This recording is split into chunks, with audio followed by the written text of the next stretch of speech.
Hi guys, welcome to our YouTube channel. ඉතින් මේ video එකෙන් අපි කතා කරන්නේ UK වල ඉඳන් කොහොමද ටර්කි වලට විසිට් වීසා එකකට ඇප්ලයි කරන්න කියලා. ඉතින් මේ process එක හරිම ලේසි. ඔයාලට online ඇප්ලයි කරන්න තියෙන්නේ e-visa එකකට. ඔයාලා ඇප්ලයි කරපු ගමන්ම ඔයාලට වීසා එක ලැබෙනවා.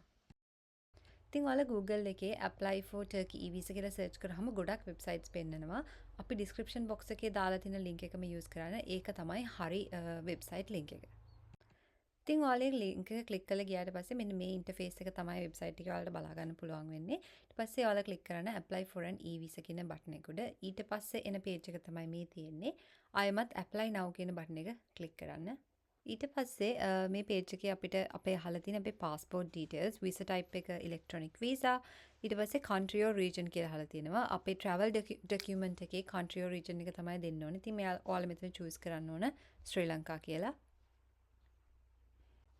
ඊට පස්සේ ඊළඟට අහලා තිනවා travel document type එක. ඒක ඉතින් ordinary passport එකක්.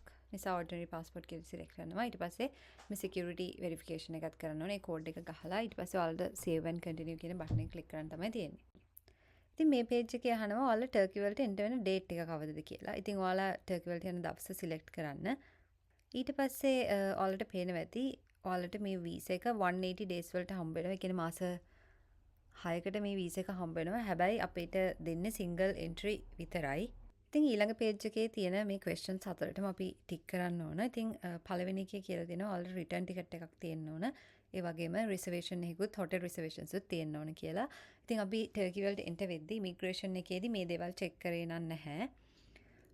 ඊට පස්සේ ඊළඟ එකේ කියලා තියෙනවා valid supporting document, residence permit එහෙම තියෙන්න ඕනේ කියලා. අපි අපේ share code එක print කරගෙන ගියේ.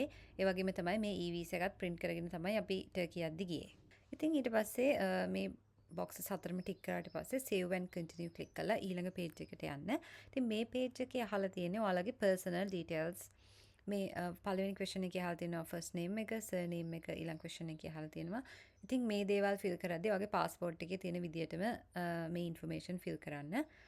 ඊට පස්සේ ඊළඟ question එකේ අහලා තියෙනවා date of birth, ඊට පස්සේ place of birth. මේකත් අපේ passport එකේ තියෙනවා. passport එකේ තියෙන informationම enter කරන්න. ඊළඟ එකේ අහලා තියෙනවා mother's name, father's name. ඊට පස්සේ ඊළඟ questions ටිකේ අහලා තියෙන අපේ passport details, passport number එක මොකක්ද, passport issue date එක, expiry date එක. ඒ වගේ questions තමයි අහලා තියෙන්නේ. ඊට පස්සේ අහලා තියෙනවා ඊළඟ question එකේ type of supporting document කියලා. ඉතින් මෙතන අපි visa කියලා තමයි choose කරන්නේ. මොකද අපේ resident permit එක already expire වෙලා නිසා.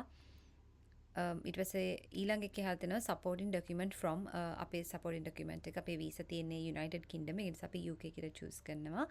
මේ supporting document number කියන තැන ඔයාලට add කරන්න තියෙන්නේ ඔයාලගේ share code එක. ඉතින් ඔයාලා අලුතින් share code එකක් generate කරලා ඒ share code එකේ තියෙන number එක මෙතන ඒ share code එක මෙතනට add කරන්න. කලින් generate කරපු එකක් add කරන්න එපා. මොකද ඔයාලා යද්දී සමහර විට share code එක expire වෙලා තියෙන්න පුළුවන්.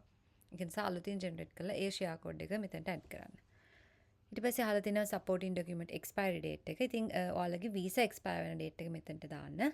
share code එක expire වෙන date එක නෙමෙයි ඔයාලගේ visa expire වෙන date එක තමයි මෙතනට දාන්න ඕනේ. ඉතින් ඊළඟට අහලා තියෙනවා ඔයාලගේ email ID එක, ඊට පස්සේ phone number එක, address එක වගේ personal details. ඉතින් ඒ ටිකක් දාන්න. ඊට පස්සේ අර terms and conditions එකත් accept කරන්න. ඉතින් මෙතනම තියෙනවා add a new person කියලා බටන් එකක්. ඉතින් ඔයාලා ඒක click කරාම ඔයාලත් එක්ක travel කරන තව කෙනෙක්ව මේ visa application එකටම add කරන්න පුළුවන්. ඉතින් මම ඒක කරලා පෙන්නන්නේ නැහැ. එයාලගේ same details අහන්නේ. ඊට පස්සේ save and continue click කරලා ඊළඟ page එකට යන්න. ඉතින් මේ page එකේදීත් ඔයාලට පුළුවන් ඔයාලගේ details මොනවා හරි වැරදි නම් edit කරන්න. ඒ details ඔක්කොම හරියට check කරලා verify කියන බටන් එක click කරන්න. ඉතින් ඊළඟට තියෙන්නේ ඔයාලා add කරපු email ID එක verify කරන එක. ඔයාලගේ ඒ email එකට email එකක් ඇවිත් තියෙනවා. email ID එකට email එකක් ඇවිත් තියෙනවා. ඉතින් ඒකේ තියෙන මේ approve බටන් එක click කරන්න ඕන. ඉතින් අන්තිම ස්ටේජ් එකේ තියෙන්නේ ඔයාලට payment එක කරන්න. ඉතින් මම payment එක කරන්නේ නැහැ. මේ 4250 කියලා පෙන්නන්නේ එක්කෙනෙක්ට යන total cost එක. කලින් page එකේ පෙන්නුවේ අපේ visa fee එක විතරයි. ඉතින් මෙතනදී service fee එක ඒ දේවලුත් add වෙලා අන්තිමට එක්කෙනෙක්ට 4250 USD pay කරන්න එනවා. ඉතින් ඔයාලා පේමන්ට් එක කරාට පස්සේ ඔයාලට එවලෙම ඊමේල් එකට ඔයාලගේ වීසා එක එනවා PDF එකක් විදියට. ඉතින් ඔයාලා යද්දී අනිවාර්යයෙන්ම මේ වීසා එක print කරගෙන යන්න අමතක කරන්න එපා. වීසා e-visa එකත් එක්ක ඔයාලගේ share code එකත් print කරගෙන යන්න අමතක කරන්න එපා. මේ වීඩියෝ එකට ඔයාලා කැමති නම් මේ වීඩියෝ එක like කරන්න අමතක කරන්න එපා. මොන හරි questions තියෙනවා නම් comment කරන්නත් අමතක කරන්න එපා. please අපේ channel එකට subscribe කරන්න. Thank you.